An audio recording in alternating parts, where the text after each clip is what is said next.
Hi friends, എല്ലാവർക്കും എൻ്റെ ചാനലിലേക്ക് സ്വാഗതം. അപ്പോൾ ഞാനിന്ന് വന്നിരിക്കുന്നത് പുതിയൊരു റെസിപ്പി ആയിട്ടാണ്. അപ്പോൾ നിങ്ങൾ ഈ റെസിപ്പി ഇതിനു മുമ്പ് കണ്ടിട്ടുണ്ടായിരിക്കും, പക്ഷേ ഈ ഒരു രീതിയിൽ ചെയ്ത് നോക്കിയാൽ നിങ്ങൾക്ക് എല്ലാവർക്കും ഇഷ്ടപ്പെടും. അപ്പോൾ അതിനു മുമ്പ് നിങ്ങൾ എൻ്റെ ചാനൽ ആദ്യമായിട്ടാണ് കാണുന്നതെങ്കിൽ തീർച്ചയായിട്ടും സബ്സ്ക്രൈബ് ചെയ്യുക.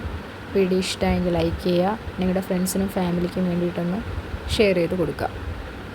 അപ്പോൾ ഞാനിന്ന് എടുത്തിരിക്കുന്നത് കടലയാണ്, വെള്ളക്കടലയാണ്. അപ്പോൾ വെള്ളക്കടല നമുക്ക് തലേ ദിവസം കറി വയ്ക്കാൻ ഉദ്ദേശിക്കുന്നതിൻ്റെ തലേ ദിവസം രാത്രി ഒന്ന് ക്ലീൻ ചെയ്ത് ഒന്ന് കുതിർക്കാൻ വേണ്ടിയിട്ട് വയ്ക്കാം. ഒരു 6 മണിക്കൂറെങ്കിലും കടല നന്നായിട്ടൊന്ന് കുതിർന്ന് കിട്ടിയാലേ നമുക്ക് കറിക്ക് നല്ല ടേസ്റ്റ് ഉണ്ടായിരിക്കുള്ളൂ. അപ്പോൾ ഞാനിതിലേക്ക് എടുത്തിരിക്കുന്നത് സവാള, തക്കാളി, കാന്താരി മുളക്, പിന്നെ ചെറിയ ഉള്ളി, ഇതൊക്കെയാണ്. അപ്പോൾ ഇതൊക്കെ നന്നായിട്ടൊന്ന് കഴുകി അരിഞ്ഞ് വൃത്തിയായിട്ട് എടുക്കാം നമുക്ക്. അപ്പോൾ എടുത്ത് വെച്ചിട്ടുണ്ട്. നമ്മളുടെ ചെറിയ ഉള്ളി അരിഞ്ഞെടുത്തിട്ടുണ്ട്, അതുപോലെ തന്നെ സവാള, പിന്നെ പാത്രത്തിലേക്ക് കുറച്ച് തേങ്ങ എടുത്തിട്ടുണ്ട്. തേങ്ങയിലേക്ക് മല്ലിയില, കുറച്ച് കറിവേപ്പില, പിന്നെ അതിലേക്ക് ഞാൻ എടുത്തേക്കുന്ന സ്പൈസസ് പെരുംജീരകം, പിന്നെ ഒരു നുള്ളു നല്ല ജീരകം, ഉലുവ, പിന്നെ കുറച്ച് ഗരം മസാല, പിന്നെ കുരുമുളക്, ഇത്രയൊക്കെയാണ്. പിന്നെ ഒരു ചട്ടി അടുപ്പിൽ വെച്ചിട്ട് ഇത് നന്നായിട്ടൊന്ന് വറുത്തെടുക്കണം, നന്നായിട്ടൊന്ന് മൂപ്പിച്ചെടുക്കണം. തേങ്ങ നല്ല രീതിയിൽ മൂക്കണം, എന്നാലേ ആ കറിക്ക് നമ്മൾ ഉദ്ദേശിക്കുന്ന ആ ഒരു ടേസ്റ്റ് കിട്ടും. അപ്പോൾ ഇത് നല്ല രീതിയിലൊന്ന് മൂപ്പിച്ചെടുക്കാം.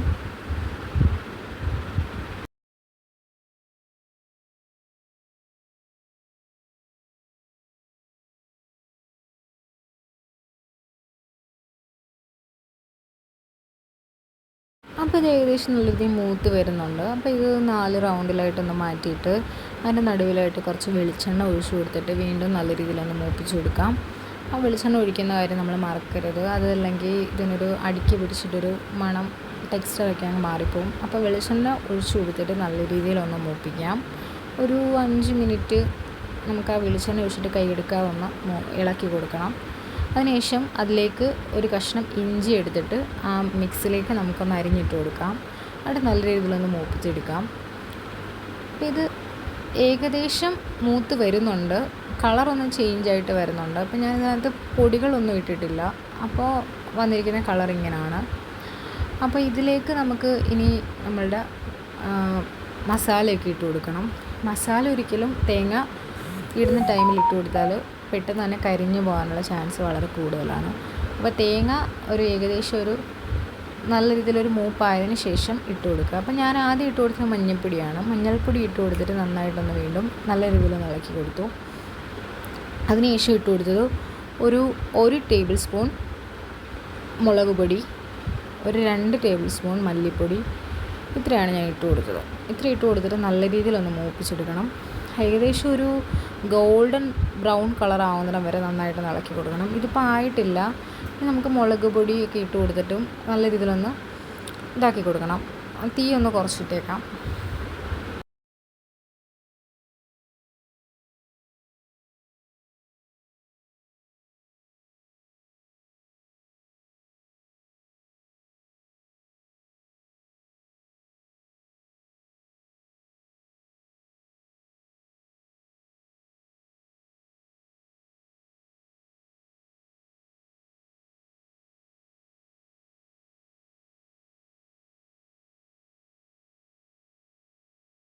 അപ്പോൾ തീ കുറച്ചിട്ടിട്ട് നല്ല രീതിയിലൊന്ന് ബ്രൗൺ കളർ ആവുന്നിടം വരെ നന്നായിട്ടൊന്ന് മിക്സ് ചെയ്ത് ഇളക്കി കൊടുക്കണം. അപ്പോൾ ഇടയ്ക്ക് ഇതിലേക്ക് മസാലയെല്ലാം ഇട്ട് കൊടുത്തതിന് ശേഷം കുറച്ച് വെളിച്ചെണ്ണ കൂടി ഒഴിച്ചു കൊടുത്തു.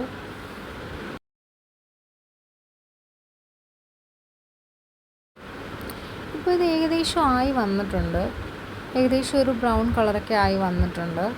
അപ്പോൾ നമുക്ക് നല്ല രീതിയിൽ മൂത്ത് കഴിഞ്ഞാൽ മാത്രമേ ഇത് എടുക്കാൻ പറ്റത്തുള്ളൂ.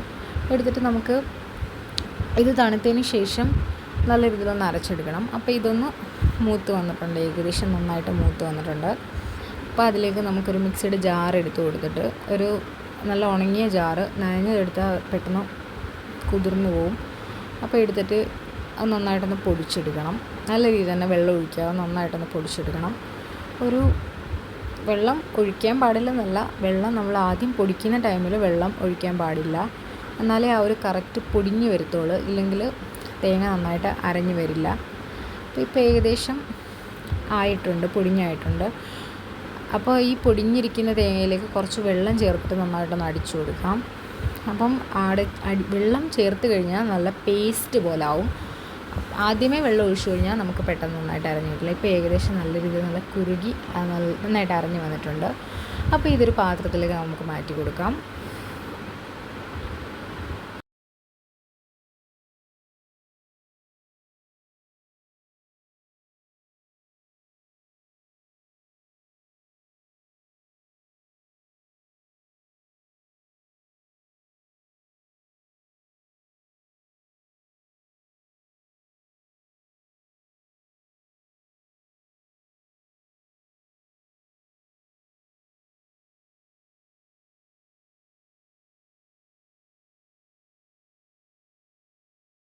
അപ്പോൾ ഈ മിക്സ് ഞാൻ തലേ ദിവസം രാത്രിയാണ് കേട്ടോ അരച്ച് വെച്ചിരുന്നത്.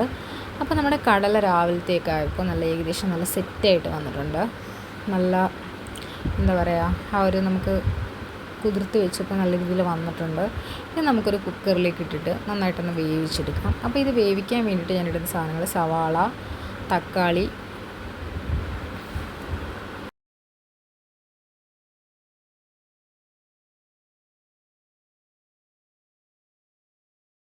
നമ്മൾ എടുത്തു വെച്ച കാന്താരി മുളക്, കൊച്ചുള്ളി, തക്കാളി ഇതെല്ലാം ചേർത്ത് നന്നായിട്ടൊന്ന് വേവിച്ചെടുക്കാം.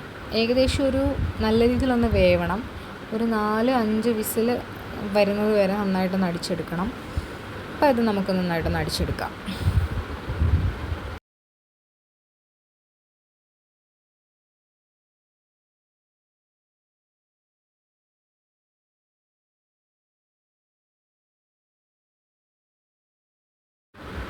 അപ്പോൾ ഈ അടിച്ചെടുക്കാൻ വെച്ച മിക്സിലേക്ക് കുറച്ച് മഞ്ഞൾപ്പൊടിയും അതുപോലെ തന്നെ ഈസ്റ്റേൻ്റെ മീറ്റ് മസാലയാണ്. നമുക്ക് ഗരം മസാല വേണമെങ്കിലും ഇടാം. മീറ്റ് മസാലയാണ് ഇപ്പോൾ ഞാൻ എടുത്തിരിക്കുന്നത്.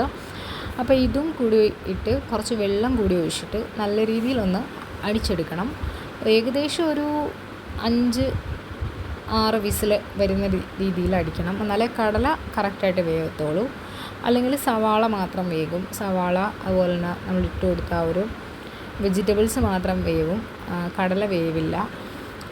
ഇപ്പോൾ ഏകദേശം കടല ഒരു 5 വിസിൽ വന്നതിന് ശേഷം കടല വെന്ത് വന്നിട്ടുണ്ട്. അപ്പം ഈ എടുത്തു വെച്ചിരിക്കുന്ന വെന്ത് വന്ന കടലയിൽ നിന്ന് കുറച്ച് നമുക്കൊരു മിക്സിയുടെ ജാറിലേക്ക് മാറ്റി കൊടുക്കാം. അപ്പോൾ ഇത് ഇന്നലെ നമ്മൾ അരച്ച മിക്സാണ്. അപ്പോൾ ഇത് വെന്ത ആ ഒരു കുക്കറിലേക്ക് ഇതിട്ടിട്ട് ഒന്നും കൂടി അടച്ചു വെച്ചിട്ട് ഒരു 2 വിസിൽ വരുന്നത് വരെ നമുക്കൊന്ന് അടിച്ചു കൊടുക്കാം. നല്ല രീതിയിൽ ഒന്ന് മിക്സ് ചെയ്തിട്ട് അടിച്ചെടുക്കുക. അപ്പോൾ ഞാനിതിൽ ഉപ്പിട്ട് കൊടുത്തിട്ടുണ്ടായിരുന്നു. ആവശ്യത്തിനനുസരിച്ച് ഉപ്പ് ചേർത്ത് കൊടുക്കണം. അപ്പോൾ കടല നല്ല രീതിയിലൊന്ന് അരഞ്ഞു വന്നിട്ടുണ്ട്. ആദ്യം ഞാൻ നേരത്തെ പറഞ്ഞ പോലെ വെള്ളം ഒഴിക്കാതെ ഒന്ന് പൊടിച്ചെടുത്തു. അതിനുശേഷം വെള്ളം ഒഴിച്ച് അടിച്ചു. അപ്പോൾ നമ്മുടെ മിക്സ് റെഡി ആയിട്ടുണ്ട്. അപ്പം ഏകദേശം ഈ ഒരു രീതിയിൽ നല്ല രീതിയിൽ അരഞ്ഞു വന്നിട്ടുണ്ട്. ഇങ്ങനെ ചേർക്കുന്നത് എന്തിനാണെന്ന് വെച്ചാൽ നമ്മൾ കടലക്കറിക്ക് നല്ലൊരു കൊഴുപ്പ് കിട്ടും. അപ്പോൾ നല്ല ടേസ്റ്റി ആയിരിക്കും. അപ്പോൾ ഇനി ആ മിക്സ് നമുക്കിതിലേക്ക് ഒഴിച്ചു കൊടുക്കാം. ആ മിക്സ് ഒഴിച്ചു കൊടുത്തിട്ട് നല്ല രീതിയിലൊന്ന് ഇളക്കി ഒന്ന് ഫ്ലെയിം കുറച്ച് വെച്ചിട്ട് നല്ല രീതിയിലൊന്ന് വേവിച്ചെടുക്കാം. എന്നിട്ട് ഒരു ചട്ടി അടുപ്പിൽ വെച്ചിട്ട് നമുക്ക് കുറച്ച് വെളിച്ചെണ്ണ ഒഴിച്ചു കൊടുക്കാം. ആ വെളിച്ചെണ്ണ ഒന്ന് ചൂടായി വരുമ്പോൾ അതിൽ കുറച്ച് കടുക് ഇട്ടൊന്ന് പൊട്ടിച്ചെടുക്കാം. അതിനുശേഷം അതിലേക്ക് നമ്മൾ നേരത്തെ എടുത്ത് വെച്ചിരിക്കുന്ന ചെറിയ ഉള്ളി, ബാക്കി കുറച്ച് എടുത്ത് വെച്ചിട്ടുണ്ടായിരുന്നു, വളരെ കുറച്ചൊരു പിടി ചെറിയ ഉള്ളി എടുത്തിട്ട് അത് എണ്ണയിലേക്ക് ഒന്നിട്ട് നല്ല രീതിയിലൊന്ന് ബ്രൗൺ കളറാവണം വരുന്നു മൂപ്പിച്ചെടുക്കാം. അപ്പോൾ ഞാൻ തീ കുറച്ചിട്ടില്ല, കൈ ഇളക്കാതെ ഒന്ന് മിക്സ് ചെയ്ത് കൊടുത്തു. അതിലേക്ക് പിന്നെ ഞാൻ കുറച്ച് കറിവേപ്പില പിന്നെ ഇട്ട് കൊടുത്തിട്ടുണ്ടായിരുന്നു. അപ്പോൾ ഇനി നമ്മുടെ കടലക്കറിയിലേക്ക് ഇത് ഒഴിച്ചു കൊടുക്കാം. കടലക്കറിയിലേക്ക് നന്നായിട്ട് ഒഴിച്ചു കൊടുത്തിട്ടുണ്ട്. എന്നിട്ട് നമുക്ക് തീ കുറച്ചിട്ടിട്ട് ഒന്ന് ജസ്റ്റ് ഒന്ന് വേവിക്കാം. അതിനുശേഷം ഞാനിതിലേക്ക് ഇട്ട് കൊടുത്തത് കോൺഫ്ലവറാണ്. അരിപ്പൊടി ഉണ്ടെങ്കിൽ അതാണെങ്കിലും മതി. അപ്പോൾ അതെന്തിനാണെന്ന് വെച്ചാൽ നന്നായിട്ട് കുറുകിയിരിക്കും കറി, നല്ല ടേസ്റ്റി ആയിരിക്കും. അപ്പം നമുക്ക് എന്താ പറയണ്ടേ, ഇത് ഏതിന് വേണമെങ്കിലും നമുക്ക് ഈ ഒരു നമ്മൾ അരച്ച് വെച്ച ആ ഒരു മിക്സ് നമുക്ക് ബീഫ് കറി, ചിക്കൻ കറി, അതുപോലെ തന്നെ വെജിറ്റബിൾ കുറുമ എന്ത് വയ്ക്കുമ്പോഴും നമുക്ക് ഉപയോഗിക്കാം. അപ്പോൾ എല്ലാവരും ഇത് ട്രൈ ചെയ്ത് നോക്കാം.